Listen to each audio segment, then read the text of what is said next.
దేశంలోని ప్రజల సొమ్మంతా అదానీ ఖాతాలోకి చేరుతుందా అంటే అవునని ఓ సంచలన ఆర్టికల్ రాసింది. అది అమెరికాకు చెందిన వాషింగ్టన్ పోస్ట్. అప్పుల ఊబిలో మునిగిపోతున్న అదానీ సామ్రాజ్యాన్ని కాపాడేందుకు కేంద్ర ప్రభుత్వం చొరవతో పేద మధ్యతరగతి ప్రజలకు చెందిన ప్రభుత్వ సంస్థ ఎల్ఐసిలోని డబ్బును ఏకంగా $3.9 బిలియన్ సొమ్మును గౌతమ్ అదానీ కంపెనీల్లో పెట్టుబడులుగా పెట్టిందని ఆరోపించింది. అంటే 33,000 కోట్ల రూపాయల ప్రజల పొదుపు డబ్బు అప్పనంగా అదానీకి ఇచ్చారనేది ఈ కథనం సారాంశం. అంతేకాదు కేంద్ర ప్రభుత్వ అధికారుల ప్రభావంతోనే ఎల్ఐసి ఈ పెట్టుబడులు పెట్టిందని ఆరోపించింది. గ్రామీణ ప్రాంతాల్లోని పేదల సొమ్మును కేంద్ర ప్రభుత్వం ఇలా ధనికుల పాలు చేస్తున్నారని పరోక్షంగా ఆరోపించింది వాషింగ్టన్ పోస్ట్. అంతేకాదు తమ దగ్గర డాక్యుమెంట్స్ ఉన్నాయని కూడా రాయడం ఇప్పుడు రాజకీయాల్లో సంచలనంగా మారింది. వాషింగ్టన్ పోస్ట్ చేసిన సీక్రెట్ విచారణ ప్రకారం ఎల్ఐసి కేంద్ర ఆర్థిక శాఖ పరిధిలోని Indian department of financial services తో పాటు కొన్ని బ్యాంకులు కలిసి ఈ అదానీ గ్రూప్ లో పెట్టుబడులు పెట్టాయని నిర్ణయించాయి. నీతి ఆయోగ్ కూడా ఇన్వాల్వ్ అయిందనేది మరో ఆరోపణ. ఇది ప్రభుత్వ పెద్దల నిర్ణయం ప్రకారం జరిగింది. అయితే ఇలాంటి తప్పులు జరిగితే ఆ తర్వాత ఇబ్బందులు అవుతాయని అధికారులు తమ పేర్లు బయట పెట్టుకోలేదు. తెర వెనుక రహస్యంగా జనం సొమ్ముకు ఎత్తిపెట్టేశారు. ఫైనాన్స్ డిపార్ట్మెంట్ ప్రకారం అదానీ గ్రూప్ మీద నమ్మకం ఉంది. పెట్టుబడులు పెట్టాలని ఎల్ఐసిని కేంద్రం ప్రోత్సహించింది. ఎందుకంటే అదానీ అప్పులు 2025-26 సంవత్సరానికి 20% పెరిగాయి. కాబట్టి ఎల్ఐసి నిధులను మళ్లించారనేది చెబుతోంది వాషింగ్టన్ పోస్ట్. మరైతే అసలు ఈ పరిస్థితి ఎందుకు వచ్చింది? అదానీ సామ్రాజ్యం ఎందుకు కూలిపోతుందో కూడా రాసుకొచ్చింది. కొన్నాళ్ల క్రితం అమెరికాలో భారీగా పెట్టుబడులు సేకరించే ప్రయత్నం చేశారు అదానీ. అమెరికా, యూరప్ కు చెందిన మేజర్ బ్యాంకుల నుంచి నిధులు తీసుకోవాలనుకున్నాడు. కానీ ఆయన లంచాలిస్తూ తప్పుడు మార్గాల్లో ప్రయత్నం చేశాడు. అదానీ పెద్ద తెలివైన వ్యాపారి. ఆయన రిమార్కబుల్ గ్రోత్ చూయించారు. గొప్ప వ్యాపారాలు చేస్తున్నాడంటూ మాటలతో ఓదరగొడుతూ తప్పుడు సమాచారం, అబద్ధాలతో లంచాలిచ్చి అమెరికా పెట్టుబడిదారుల నుంచి నిధులు సేకరిస్తూ యుఎస్ డిపార్ట్మెంట్ ఆఫ్ జస్టిస్ కు దొరికిపోయారు. ఆయన మీద అమెరికాలో కేసు ఉంది. లీగల్ ప్రొసీజర్స్ కూడా నడుస్తున్నాయి. కానీ ఈ ఆరోపణలను అదానీ గ్రూప్ తిరస్కరించింది. ఇటు అమెరికా సహా పేరున్న ఇన్వెస్టర్లు అదానీ గ్రూప్ లో పెట్టుబడులు పెట్టడం లేదు. హిడెన్బర్గ్ కూడా గతంలో అదానీ గ్రూప్ ఆర్థిక వ్యవహారాల్లో అవకతవకలు జరిగాయి. సెబీ కూడా ఇందులో ఇరుక్కుంది.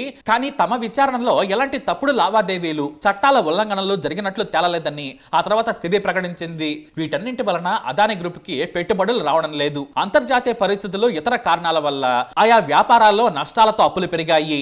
ఆ భర్తీని పూరించేందుకు అదానీకి తన పాత స్నేహితుడైన ప్రధాని నరేంద్ర మోడీ సాయం చేస్తున్నారని ఈ కథనం రాసుకొచ్చింది వాషింగ్టన్ పోస్ట్. ఇప్పుడు ఎల్ఐసి పెట్టుబడులపై నిపుణుల మాటలను కోట్ చేసింది వాషింగ్టన్ పోస్ట్. ఇది చాలా రిస్కీ ఇన్వెస్ట్మెంట్. జనం సొమ్మును ఇలా వాడకూడదు. ఎల్ఐసి ప్రజల సొమ్మును భద్రంగా ఉంచాలి. కానీ కేవలం కేంద్రం చెప్పడం వల్లే అదానీని రక్షించేందుకు వాడారని అమెరికా, వెస్టర్న్ బ్యాంక్స్ కూడా ఆందోళన చెందుతున్నాయనే విధంగా వాషింగ్టన్ పోస్ట్ రాసింది. అయితే ప్రభుత్వ రంగ సంస్థ అయిన ఎల్ఐసి వాషింగ్టన్ పోస్ట్ సంచలన కథనంతో ఇరుకున పడింది. లక్షల కోట్ల జనం సొమ్ముకు భద్రంగా ఉండాల్సిన ఎల్ఐసి ఇలా ఎవరో చెప్పారని మునిగిపోతున్న అదానీ గ్రూపుల్లో పెట్టుబడులు పెడతారా? నష్టాలు వస్తే మళ్లీ జనాలనే ముంచుతారా అంటూ నెటిజన్లు సోషల్ మీడియాలో దుమ్మెత్తిపోయటం మొదలు పెట్టారు. దీంతో ఎల్ఐసి ప్రకటన చేస్తూ వివరణ ఇచ్చింది. అదానీ గ్రూప్ పెట్టుబడుల్లో ఎవరి ప్రమేయం లేదు. ఇది మా స్వతంత్ర నిర్ణయం. ఎవరి ఒత్తిళ్లు లేవని కేంద్రం పేరెత్తకుండా వివరణ ఇచ్చింది. ఆర్థిక మంత్రిత్వ శాఖ కానీ ఇతర శాఖల ప్రమేయం కానీ లేదు. ఎల్ఐసి బోర్డు ఆమోదించిన విధానాలను అనుసరించి పెట్టుబడులపై నిర్ణయం తీసుకున్నాం. వాటాదారుల ప్రయోజనాలను కాపాడుతాం. పెట్టుబడుల విషయంలో ఎల్ఐసి స్వతంత్రంగా నిర్ణయం తీసుకుంటుంది. ప్రజల డబ్బును జాగ్రత్తగా కాపాడుతాం. అత్యుత్తమ ప్రమాణాలను పాటిస్తూ వస్తున్నాం. మా సంస్థపై బురద జల్లే ప్రయత్నం మానుకోవాలని ఎల్ఐసి వాషింగ్టన్ పోస్ట్ కు చురకలంటించింది. అయితే బయటకు వచ్చిన ఓ రిపోర్ట్ ప్రకారం ఎల్ఐసికి దేశంలోని టాప్ 500 కంపెనీల్లో పెట్టుబడులున్నాయి. 2014లో 1.56 లక్షల కోట్ల పెట్టుబడులున్నాయి. ఇప్పుడు అది 15.6 లక్షల కోట్లకు పెరిగింది. ఎల్ఐసి పెట్టుబడుల విలువ 10 రెట్లు పెరిగింది. అయితే అదానీ గ్రూప్ లో 60,000 కోట్ల పెట్టుబడి పెట్టిందని తెలుస్తోంది. గతంలో ఓసారి ఇలానే ఆరోపణలు వచ్చాయి. కానీ ఇప్పుడు మరోసారి అప్పుల్లో ఉన్న అదానీని ఆదుకునేందుకు మళ్లీ పెట్టిందనేది ఆరోపణ. ఎందుకంటే ఇటు అమెరికా ఆంక్షలు, పెరుగుతున్న అప్పులతో పెట్టుబడులు దొరక్క మునిగిపోయే స్టేజ్ కు వచ్చిందనేది ఆరోపణ ఉంది. ఈ సమయంలో కష్టాల్లో ఉన్న ప్రతిసారి అదానీని ఎల్ఐసి ఆదుకుంటుందనేది కేంద్రం ఎల్ఐసి పై వస్తున్న విమర్శలు. గొప్పగా ఉన్న కంపెనీల్లో పెట్టుబడులు పెడితే ఎవరో ఏమి అనరు. కానీ అప్పుల్లో ఉన్న అదానీ గ్రూపుల్లో పెట్టడం ఏంటనేది ప్రజలు నిలదీస్తున్న ప్రశ్న. అదానీ గ్రూప్ లో కాకుండా టీసీఎస్ లో 5.7 లక్షల కోట్ల పెట్టుబడులున్నాయి. రిలయన్స్ లో 1.34 లక్షల కోట్లు, కోట్లు, హెచ్డిఎఫ్సి బ్యాంకులో 65,000 కోట్లు, ఎస్బీఐలో మరో 40,000 కోట్లు, ఐటీసీలో 83,000 కోట్ల పెట్టుబడులున్నాయి. ఇవన్నీ కూడా లాభాలు తీసుకొచ్చినవే కావడం విశేషం. మరి అదానీ గ్రూపులోని పెట్టుబడులు లాభాలు తెస్తుందా లేదంటే ముంచుతుందా అనేది ముందు తెలుస్తుంది. ఏదైనా అదానీ గ్రూపును ప్రధాని నరేంద్ర మోడీ భుజాన వేసుకోవడంపై విమర్శలు వస్తూనే ఉన్నాయి. దేశంలోని ప్రతి మూలలో ప్రతి వ్యాపారంలో అదానీ ఉన్నాడంటే కేవలం ప్రధానితో ఉన్న చనివేనని విమర్శకులు అంటున్నారు. అయితే ఎల్ఐసి డబ్బును అదానీ గ్రూప్ లో పెట్టడంపై కాంగ్రెస్ విరుచుకుపడింది. ఇది అతిపెద్ద మోదాని మెగా స్కామ్ అంటూ ఫైర్ అయింది. ఇది ప్రజల సొమ్ము, ఆధారాలతో సహా వాషింగ్టన్ పోస్ట్ కథనం రాసింది. దీనిపై జాయింట్ పార్లమెంటరీ కమిటీ విచారణ చేయాలని డిమాండ్ చేసింది. అదానీ కోసం ప్రైవేట్ కంపెనీలను అదానికి అమ్మేలా మోడీ ఒత్తిడి చేస్తున్నారు. ఇందుకోసం సిబిఐ, ఈడీ సహా అన్నింటినీ వాడుకుంటున్నారు. ఇప్పుడు ఎయిర్పోర్ట్లు, సీ పోర్ట్లు, మైన్స్ సహా అన్ని అదానీ చేతుల్లోకి వెళ్ళాయంటే మోడీ ఆయా ప్రైవేట్ సంస్థలను, ప్రభుత్వాలను బ్లాక్మెయిల్ చేయడం వల్లనే జరిగిందంటున్నారు. దేశమంతా అదానీ గ్రూప్ అక్రమ పద్ధతుల్లో విస్తరించిందని కాంగ్రెస్ సీనియర్ నేత జైరాం రమేష్ ఫైర్ అయ్యారు. ఇప్పుడు మరోసారి ఎల్ఐసి వివాదాల్లో చిక్కుకుంది. మరి ఈ న్యూస్ పై మీరేమంటారు? మీ అభిప్రాయాన్ని కామెంట్ ద్వారా తెలియజేయండి. ఈ వీడియో అప్డేట్స్ కోసం మా ఛానల్ ఫాలో అవ్వండి, అలాగే తప్పకుండా సబ్స్క్రైబ్ చేసుకోండి.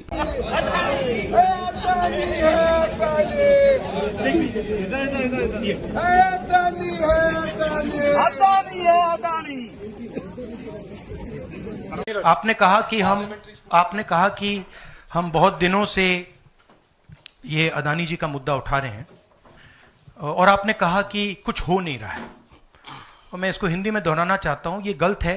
बहुत कुछ हो रहा है। जो नरेंद्र मोदी जी की जो क्रेडिबिलिटी थी उसको हमने चूर चूर कर दिया है। पूरा देश जानता है कि नरेंद्र मोदी और अदानी जी एक हैं। पूरा देश जानता है कि इंडिया में अदानी जी सेफ हैं और उसका कारण नरेंद्र मोदी है।